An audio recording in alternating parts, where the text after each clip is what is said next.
Lo que están por escuchar, es una historia que mi bisabuela solía contar acerca de un monstruo llamado Lone Jack.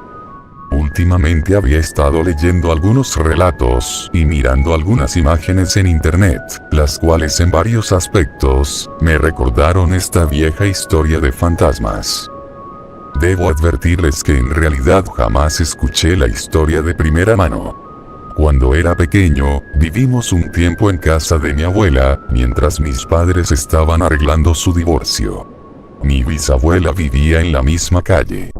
Las tormentas de invierno eran muy fuertes en aquellos días, tanto que la bisabuela tuvo que venir con nosotros para estar más segura.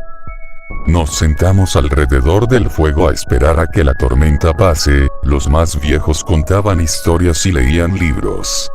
En ese entonces solo tenía 4 o 5 años de edad, así que la bisabuela solo contó la historia de Lone Jack, después de que me quedé dormido.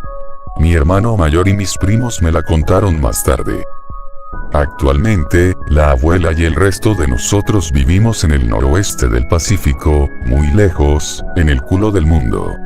Ella misma era una niña cuando sus padres la llevaron fuera, hacia el oeste. Eran colonos. Hay un viejo daguerrotipo de ella cuando era niña, de pie con el resto de su clase frente a un registro de escuela de una sola habitación. Hay enormes árboles centenarios a sus espaldas, y un montón de sombras oscuras. Todavía es muy sombrío en los meses de invierno en el noroeste del Pacífico, a pesar de que los árboles son mucho más delgados en estos días. Lone Jack, todo lo que es ahora, era originalmente una persona. No sé su nombre real. En ese momento de la historia, las familias vivían solas en el bosque, a kilómetros de distancia el uno del otro. Sin embargo, había un montón de gente yendo y viniendo, granjeros, personas que buscan trabajos de tala, buscadores de oro, etc. Tampoco había hoteles, excepto en las grandes ciudades. Cuando necesitaban dormir, lo hacían ya sea en el propio campo, o gracias a algún colono cortés que les daría un lugar para dormir. Tal vez el crimen violento no era un problema en ese entonces, o tal vez la gente era más ingenua, pero el hombre que se convertiría en Lone Jack era un asesino. Hubo una gran cadena de asesinatos en la región. Familias enteras fueron masacradas. A veces, los nativos americanos eran culpados, porque todavía existían algunas guerras indias aisladas en marcha, pero en realidad no se parecían en nada a eso. Parecía que la gente estaba invitando a alguien a sus casas, y este terminó asesinándolos mientras dormían. El trabajo de detective no era muy bueno en ese entonces. En cualquier caso, a veces pasaban semanas o incluso meses antes de que se descubrieran los cuerpos. Obviamente el asesino se había ido para ese entonces.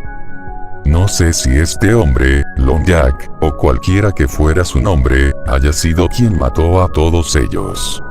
Sin embargo, él mató a por lo menos una familia, y fue capturado, literalmente, infraganti, cerca de la ciudad de Bellingham, de donde es originaria mi familia. Solían linchar gente en esos días, justo como lo hacían con gente negra. En el noroeste del Pacífico, donde no había una gran cantidad de personas de raza negra, lo hacían más a menudo con chinos o con hombres provenientes de la India Oriental. De vez en cuando linchaban hombres blancos, a pesar de tener un sistema judicial adecuado en el momento. Era algo arriesgado de hacer debido a los vigilantes, sobre todo si hablamos del linchamiento de un hombre blanco. El sheriff local, John Larrabee, dirigió al asesino fuera de su celda por la noche, y lo llevó fuera de la ciudad con un grupo de personas, a unos acantilados a un par de kilómetros de la zona sur de la ciudad. Ellos construyeron una horca algo primitiva con una cuerda extra larga, con la intención de colgarlo por lo alto del precipicio.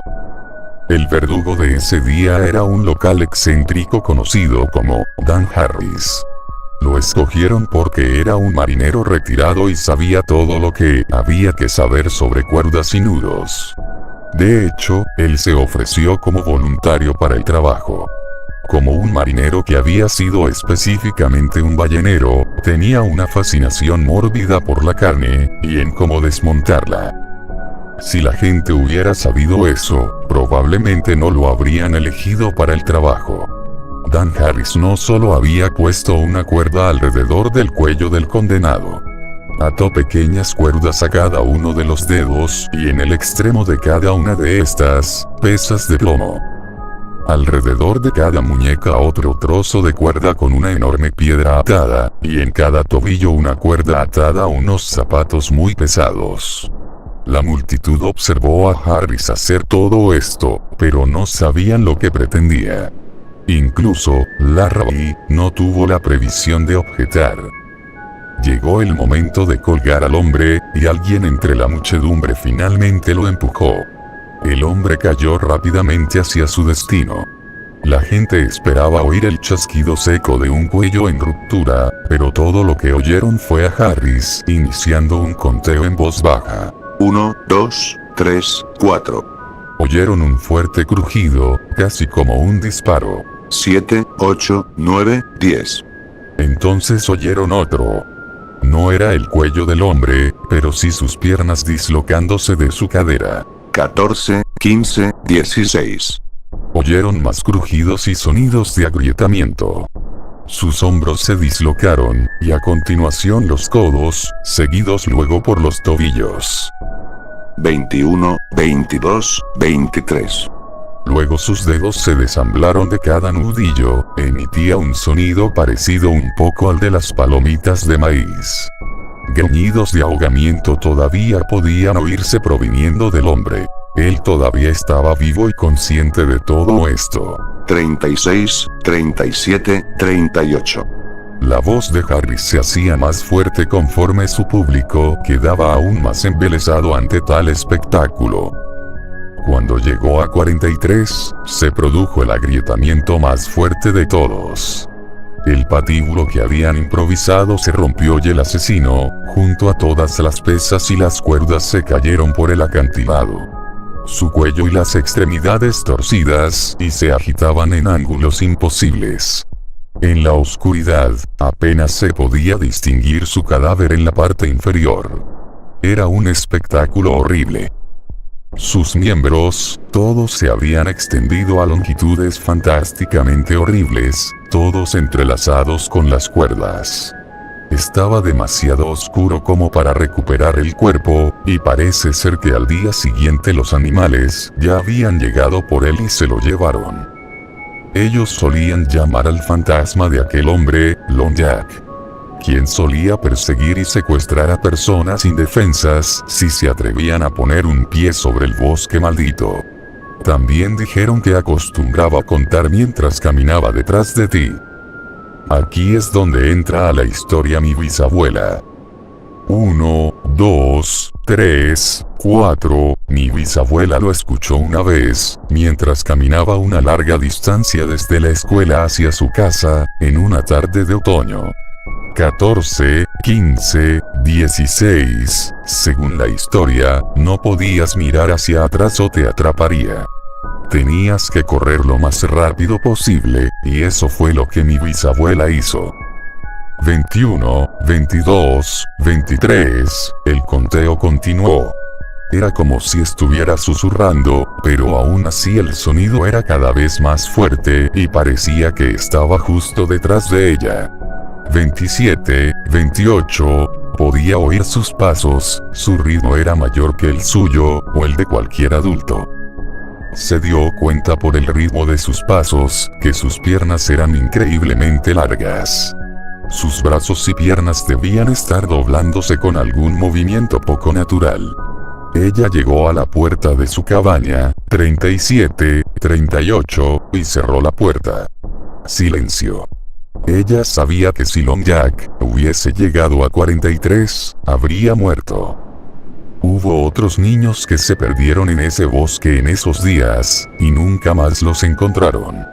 Ninguno de los adultos mencionó a Long Jack, pero mi bisabuela tenía sus propias sospechas. Así que esta es la historia de Lone Jack, la historia que mi bisabuela me contó, o más bien la historia que les contó a mi hermano y mis primos, la cual ellos me contaron a mí después. Yo no creo en los fantasmas, pero siempre me gustó la historia. No he encontrado ninguna mención de un asesino como ese en los archivos locales, pero realmente no estaba seguro de lo que estaba esperando encontrar. Aunque he estado pensando que tal vez lo conozcan por otro nombre.